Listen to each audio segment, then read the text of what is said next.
대선 주자 가운데 대표적인 경제 전문가죠. 또 안보, 국방 분야에서도 전문성을 인정받는 분입니다. 국민의힘 대권 주자 가운데 한 명인 유승민 전 의원을 오늘 초대했습니다. 어서 오십시오. 네, 반갑습니다. 대권에 또 도전장을 내셨는데 예. 그때하고 지금 정치적 지형은 뭐가 다르다고 보십니까? 4년 전에는 제가 4번 후보였고요. 예. 이번에는 2번 후보로 뛰려고 도전하고 있고 4년 동안 뭐 많이 준비했고 더 단단해졌습니다. 특히 이 코로나 이후에 대한민국이 어떻게 될 거냐, 거기 대한민국의 어떤 미래에 대한 정확한 예측, 이걸 토대로 다음 대통령이 꼭 해야 될 문제들, 그런 문제들에 대한 저의 어떤 생각이나 해법이나 이런 게 굉장히 좀 이제는 분명해졌습니다.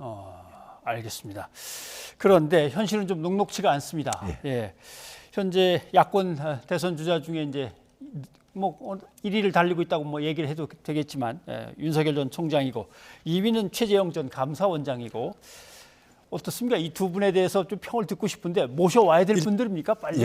뭐 한 번은 들어오셨습니다만.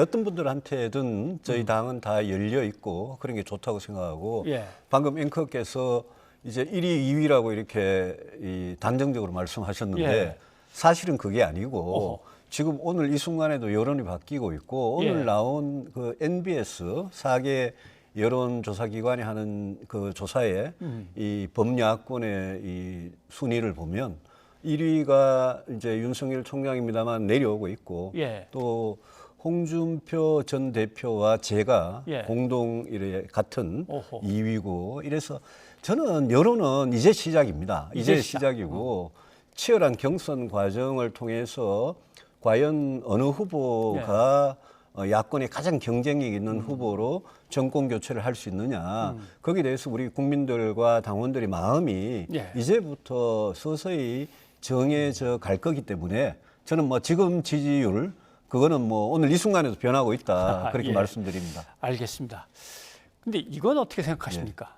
정권 교체를 해야 된다라고 주장을 하던데 그 정권 내에서 계속 공직자로서 일을 하다가 갑자기 나와서 이쪽 당으로 들어오는 거에 대해서 이 두 분을 어떻게 생각하십니까? 그거는 국민들께서 저는 판단하실 문제라고 생각합니다. 윤석열 총장 또 최재형 전 감사원장 또 뭐 김동연 부총리 이런 분들이 전부 다 문재인 정부, 문재인 대통령께서 임명하신 분들인데 그분들이 이제 이렇게 야권의 후보로 거론되는 것 자체가 그렇게 정상적인 모습은 아니겠죠. 그렇지만 국민들께서는 그런 것까지 다 포함해서 누가 과연 야권의 단일 후보로 가장 최적임이냐, 누구를 내세우면 우리가 제일 중요한 게 지금 이번 대선에서 수도권 중도층, 젊은 층의 지지를 획득하는 게 제일 중요한데 누구를 내세우면 과연 지난번 서울시장에서 우리가 이겼듯이 그렇게 할 수 있느냐, 그걸 판단해 주실 거라고 생각합니다. 지금 말씀하셨으니까 궁금해지는데 사실은 보수 야권의 대선 후보라면 중도 진영을 계속 끌어들이면서 그 사람의 능력을 보여주면 보수 진영의 표가 와, 저 사람이 아무래도 승리를 거둘 것 같다라고 몰려갈 것 같은데 어떻게 핵심 지지층인 보수 쪽으로만 계속 집중하고 중도를 놓는 듯한 느낌이 듭니다. 방금 말씀하신 대로 저도 그 점이 의아합니다. 저는 왜냐하면 국민의힘 후보들 또 야권 후보들 전체 중에 저는 중도층 그다음에 이번에 서울 부산시장 선거에서 봤지만 20대 30대 유권자들의 표심이 거기가 인구도 많을 뿐 아니라 그 표심이 선거를 거의 결정하는 그런 겁니다. 그래서 저희 야권 후보들은 어떻게 하면 우리가 이제까지 한 번도 가져본 적이 없다가 서울시장 선거에서 처음 받아본 2030 젊은 세대의 지지를 받을 수 있을 거냐. 그리고 이념적으로 양쪽 진영에 치우치지 않고 점점 이렇게 확장되고 있는 그 중도층의 지지를 얻을 수 있을 거냐. 저는 그게 이번 선거의 관건이라고 생각하는데 우리 후보들 중에 일부 분들은 너무 우경화한다 그럴까? 너무 보수 색채를 강하게 띄는 것 같아서 저도 그 점은 좀 걱정됩니다. 근데 지금 말씀하신 이런 것들을 뭐 이준석 대표가 버스는 정해진 시간에 딱 떠날 겁니다. 말은 그렇게 하지만 밖에 나가 있는 사람들하고만 자꾸 뭐 치킨에서 맥주 마시면서 이렇게 자기네만 주목받는 게 아니라 안에 계신 분들, 자기들 후보들을 이렇게 키워주는 이벤트 같은 것들을 계속 했어야 되는 거 아닙니까? 후보는 누가 키워주는 게 아니고 자기 힘으로 커야죠. 근데 이제 지금 이제 정치를 처음 시작한다고 저분들이 예. 이제 뭐 전직 검찰총장, 전직 감사원장 이분들이 정치를 처음 시작하는 거 아니겠습니까? 예. 저분들이 어떤 대통령이 되면 어떤 나라를 만들어 갈지, 어떤 식으로 이제 정책을 펴서 우리 시대의 문제들을 해결해 나갈지 이런 부분에 대해서 아직까지 국민들께서는 예. 들어본 적이 없습니다. 다만 이준석 대표가 저분들의 영입이나 예. 이런 데 이제 좀 열심히 노력하는 거는 그거는 뭐 야권 후보로 유력한 야권 후보로 거론이 되니까 예. 치킨도 먹고 맥주도 마시고 그래 하는 거고 뭐 언젠가 우리 당내 우리 후보들한테도 치킨 먹고 맥주 마실 날이 올 겁니다. 뭐 그런 시간이 있겠죠. 예. 조금 이제 좀 미묘한 문제로 넘어가야 될 것 네. 같습니다.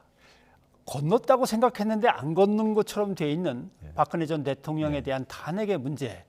그때 나름대로 사실은 원내대표 시절에도 박근혜 대통령한테 쓴소리를 하시다가 좀 충돌도 있고 하셨습니다만은 탄핵을 주도한 사람으로 지금 돼 있습니다. 예. 근데 또 지역구는 역시 대구 경북 지역이셨으니까 아직도 민심은 탄핵을 주도한 그 못된 사람 이런 식으로 돼 있습니까? 저는 정말 그 정치인으로서 예. 공수와 구분을 확실히 하면서 당시 탄핵에 대해서 정말 뭐 제 평생에 가장 괴로운 심정으로 투표에 참여했고 네. 저는 탄핵이 정당했다고 생각을 하고 원내대표 새누리당 원내대표 시절에 예. 제가 쓴소리라고 말씀하셨는데 저는 그때 박근혜 정부가 이제 취임 2년 차에 예. 박근혜 정부가 정말 옳은 방향으로 가기 위해서 국정의 방향을 쇄신하고 방향을 좀 수정해달라. 예. 그런 제 나름대로 정말 충정해서 이야기를 한 겁니다. 그 이후에 이제 저한테 씌워진 그런 탄핵과 관련된 그런 특히 TK 대구 경북 지역에서 그런 게 있었습니다. 다만 그 지역 분들이 정권 교체에 대한 열망 이거는 또 누구보다도 강한 분들 아니겠습니까?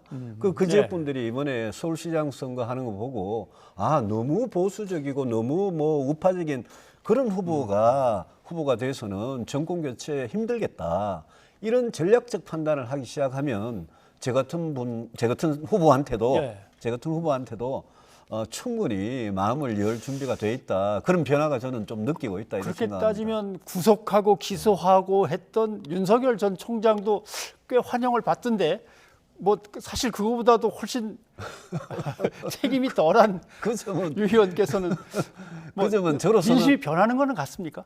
그 점은 저로서는 참 아이러니죠. 예. 왜냐하면 저는 이제 국회 차원에서 탄핵에 제가 찬성을 했고 그게 헌법재판소 넘어가고 그게 이제 특검과 검찰, 법원 이렇게 넘어간 거 아니겠습니까?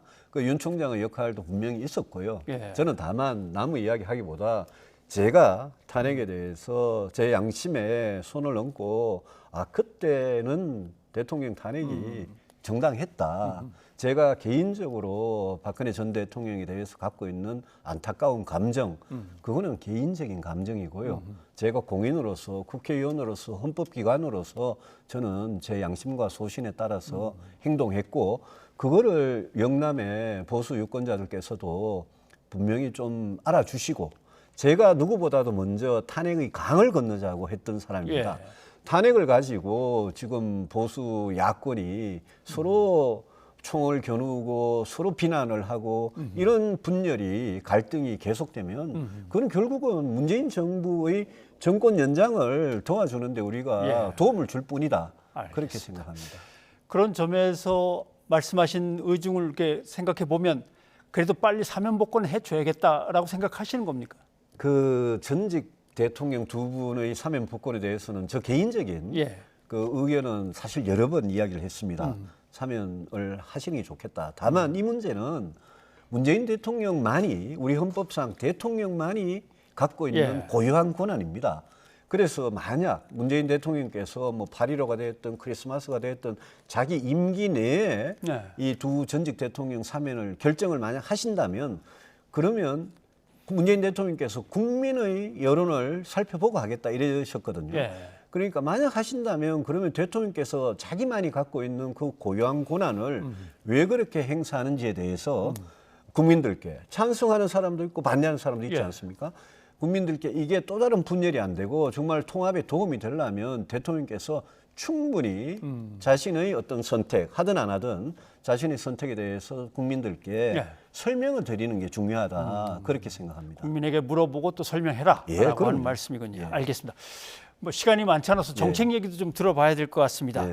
대표적인 경제통이라고 뭐 소개를 드렸습니다만은 경제학자로서 사실 몇 분 안 계시죠. 한 2분 계신 것 같습니다. 대권주자 중에. 그런데 제일 공방이 이제 오고 갈 것이 기본소득 얘기인 것 같습니다. 그거는 좀 잘못된 포퓰리즘이라고 지적을 하시면서 공정소득 얘기를 하셨는데 뭐가 잘못된 거고 공정소득은 어떤 건지 설명을 좀 해주시죠. 예, 저는 뭐 경제통이라기보다 지금은 뭐 정치인이 된 이유가 경제에서 중요한 의사결정을 하는 최종 의사결정은 전부 정치에 있기 때문에 제가 IMF 위기 이후에 정치에 뛰어들었고 공정소득이라는 거는 그거는 정말 어려운 분들, 국가의 도움이 절실하게 필요한 분들, 열심히 노력했는데 도저히 최소한의 인간다운 생활을 할 수 없는 분들, 저소득층, 빈곤층, 실업자 이런 분들한테 국가가 도움을 이렇게 드리는 겁니다. 그게 공정소득이라고 제가 이름을 붙인 이유가 그렇게 해야 공정하고 따뜻한 공동체가 되기 때문에 그랬는데 이재명 지사께서 지금 뭐 수년째 아주 공약을 하고 있는 기본소득이라는 거는 전 국민한테 똑같이 돈을 나눠드리기 때문에 제가 이야기하는 공정소득은 그 똑같은 예산이 있으면 그 돈으로 어려운 분들한테 2배, 3배 도와드릴 수 있는데 왜 똑같이 주느냐. 그거는 반서민적이고 그거는 공정하지가 않다. 그 지적을 제가 계속 하고 있습니다. 네, 알겠습니다. 그리고 이번 문재인 정권의 이제 가장 큰 실적 중에 하나를 부동산을 꼽습니다. 그렇습니다. 어떤 점이 제일 문제라고 보시는지도 궁금하고 만약에 대권 주자로서 내 부동산 공약은 이겁니다라고 내놓을 건 어떤 겁니까? 짧게 말씀을 드리면 노무현 정부 때 세금과 규제로 부동산 문제를 해결하려고 그러다가 해결을 못하고 그때 집값이 폭등을 했습니다.